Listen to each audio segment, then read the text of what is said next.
Hindi pa pala tapos ang tripping ng bangag administration mga kababayan sa Davao City dahil nagbabalak pa daw ito ng second wave ng kanilang marahas na pagtugis dito kay Kibuloy.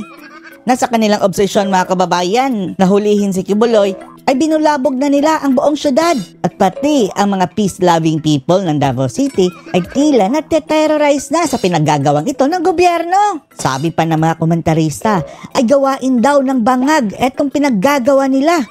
Kaya pinag-iisipan na po mga kababayan ng grupo na ito na pag-aralan ang pagsasampanan ng impeachment sa ating Pangulo. Panoorin nyo po. Nakatanggap po kami ng ulat. Nalulusob na naman. Lulusob na naman for the second time. General Diwata, no? Diwata mga kababayan si Torre. Nagdala dyan ng batalyon-batalyon na SAP tapos hindi mahuli-huli ang isang tao mga kababayan na si Kibuloy. Weak. So weak. Ni General Torre. Ngayon, mabuti naman, no? Na timing naman kasi dumating si Vice President Sara nakauwi dito sa Davao para ma-witness niya, no? Takot pala sila kay Sara mga kababayan, hindi tinuloy ang kanilang plano. Umuwi kasi sa Davao City si Sara mga kababayan dahil Kadayawan Festival at ang sabi mga kababayan, etong mga pulis ni Torre, etong mga Special Action Force na hindi taga Davao na full battle gear. Kahit Kadayawan daw mga kababayan ay naglilibot-libot sa mga kalye sa Davao City at nag-jogging-jogging with all the long firearms. Akala mo kung sinong gigirahin. At saka Senator Bato, nandito na rin. Senator Go. Kaya very timing. Kung itutuloy nila mamaya yung kanilang plano. Bukod sa light. Silent dito ang ibang mainstream media mga kababayan, no? Wala talagang balita mga kababayan. Pati na yung kay Cathy Binag, wala silang balita. Tayo worldwide, makikita ng ating mga national leaders kung ano ang gagawin nila. Hindi pa po tayo sigurado na siya'y gumagamit. Pero si Cathy Binag, sigurado dahil nakita na niya po. Bagamat nandiyan na si PRRD, sigurado din. Ang mga ebidensya, meron pong video evidence, merong testimonial evidence si Cathy Binag. Si Nike Cositing, sigurado din mga kababayan. Si Jonathan Morales, sigurado din. Meron nga siyang picture na nakita. Nakakabingi po ang 2012 pa ng ating presidente. At ngayon po, kaya po ako pinupuntirian ng Malacanang. Ako pong ang pinagbibintangan na ako daw ang source ng video. Kaya ang order ni Speaker Romualdez ang source ng video niyan mga kababayan is within the circle lang. Mayroon pong nag-video at nag-send yan sa iba. Gurgurin yan si Harry Roque sa kamera. Alam niyo po. Tapos nagbabalak pa silang kasuhan si Harry Roque mga kababayan na something may kinalaman sa human trafficking daw di umano. Invento nila na kaso na wala pong bail mga kababayan. Kapag matuluyan mga kababayan is kulong itong si Roque na hindi pwedeng makapagpiyansa. Unang-una. Diba? Ganyan ang mga bangag mag-taping. Si Maharlika po ay kasama ninyo dati. Siya po ang pinaka-loyal sa lahat ng loyalist. Oo nga. Nagtataka pa ba kayo na makakakuha siya ng mga ebidensya na dapat manggaling lamang sa napakalapit sa inyo? Medyo na-offend pa nga tayo dati kay Maharlika, diba? Yung panahon ng kampanya, inatake niya si PRRD dahil sinabi ni PRRD na bangag ang Bongbong Marcos na iyan. Todo depensa po dati si Maharlika mga kababayan.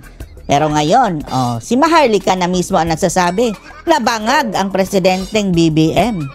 Galing mismo sa certified loyalista mga kababayan. Siya po ang #1 loyalist ninyo. Ako po, wala akong kakilalang loyalist sa totoo lang. Dahil ako po, hinayaan kong mabudol ang aking sarili dahil ako po nais kong paniwalaan na ang kasalanan ng ama ay hindi kasalanan ng anak. Kaso lang mas malala pa ito ngayon mga kababayan. Mas malala sa diktador, sabi nga nila. Tapos, kung dati isa lang, si Marcos Sr. lang, ngayon 3. Andyan si Marcos na Jr., andyan si Vice Admiral Lisa Araneta Marcos, at andyan si Tambaluslos. Pero tayo po'y nabigo. Talagang meron palang genetics dyan pagdating sa leadership qualities. Although magkahalintulad sila sa pagiging diktador at saka yung ganid sa kapangyarihan at sa pera na gustong i-sequester ito, 'di ba? Pag mag-ama talaga itong mga Marcos na ito at wag nating kakalimutan 'yan. Okay? So, pero may isang pagkakaiba sila. walang Kasi mga kababayan nag-hire daw yan ng like PR, something ganyan, o Cambridge Analytica, ganyan. Mga strategies para ibahin ang perception ng mga tao dito sa pamilyang Marcos. Doon tayo nabudol. Grabe ang PR nila mga kababayan at saka propaganda para mag-iba ang paningin natin sa Marcos. And then, nung nanalo, lumabas ulit ang totoo. Kahit anong gawin pa nila ngayon mga kababayan, nalasonin ulit ang isipan natin. No. Hindi nyo na kami mabubudol. Never again to Marcoses. binintang na cocaine addict si Ferdinand Marcos Sr. Pero itong junior, yan yung ibinibintang sa kanya at hindi niya hinaharap yan. At para sa akin, dahil siguro doktor ako, o kahit di ka siguro doktor, dapat alam mo kung ano ang cocaine addict. Nakakagimbal ang nakikita natin ngayon. Malagim ang Bongbong Marcos presidency. At ako lagi ko nakokonekta ko lahat yan sa pagkalulong niya sa cocaine. Ang problema po kasi mga kababayan dahil pati ang asawa daw nakikialam sa pamamalakad sa gobyerno.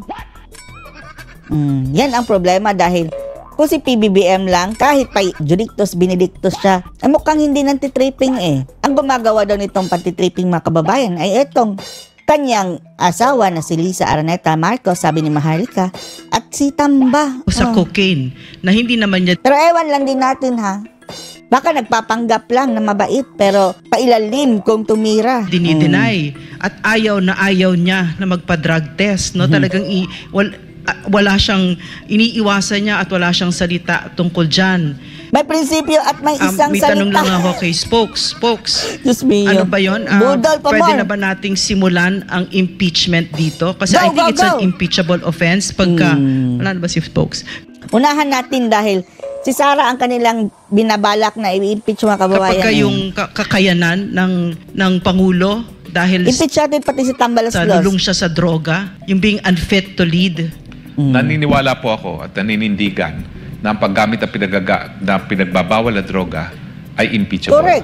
Ito po ay betrayal of public trust, pagtaksil Ordinaryo Pilipino kapag positive sa drugs, huli agad, tanggal agad sa sa trabaho. tiwala na ibinigay ng taong bayan sa isang opisyales. Ang ekotibo po ang tagapagpatupad ng mga batas. Ibig sabihin po niyan, siya dapat ang nangunguna sa krusada laban sa pinagbabawal na droga at hindi dapat gumagamit. Correct. Sa pagiging diktadora at sa pagiging gahaman sa kapangyarihan at sa salapi. Nagsisisi na po tayo pero narariyan na yan. Sisi. Kaya nga po ang panawagan natin, kinakailangan magkaroon po ng accountability. Impeachable po ang paggamit ng pinagbabawal na droga. Lalong-lalo na sa napakadami ng ebidensya na nakikita natin at hindi po nagpapasinungaling o hindi umaamin ang ating presidente. At ang sabi ni Cathy Binag mga kababayan, sobrang dami daw sa kanyang mga gabinete ang gumagamit din.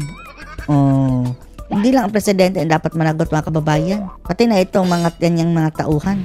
At meron din tayong karapatan sa mga impormasyon na nakakaapekto sa ating pang-araw-araw na buhay. At syempre po, yung impormasyon tungkol sa paggamit ng pinagbabawal na droga dahil yan ay kakaapekto sa desisyon kung siya'y makikipaggera sa isang gera na hindi niya papapanalo at nakakaapekto sa paggawa ng desisyon kung paano harapin ang problema ng walang tigil na taas na presyo ng bilihin, kakulangan ng trabaho at mababang sweldo, meron po tayong karapatan na malaman ang katotohanan. Tapos sa solusyon nila sa ating problema mga kababayan, ayuda. So panawagan ko, Mr. President, panahon na pong magsalita kayo. At kung pasisinungalingan niyo po yan, talagang ang pinakamabuting pamamaraan ay hindi lamang po sa pagsasalita, mag-hair follicle test na po tayo. Correct. At feeling natin mga kababayan, etong AFP, di ba may intelligence ito? Imposibleng hindi nila alam, Kaya AFP, kayo po ang tagapagtanggol ng bansa. Kung alam nyo humilos kayo gawin nyo ang tama. Hindi natin inuudyakan mga kababayan na kung ano-ano kudita dyan. Ang gusto lang natin ay kung alam ito ng AFP, kausapin nyo. Ipaalam nyo sa sambayan ng Pilipino. Ang sambayan ng Pilipino na ang manawagan mga kababayan kung anong gagawin nila dyan sa ating Pangulo. Anong masasabi nyo mga kababayan? Dito, post your comments below.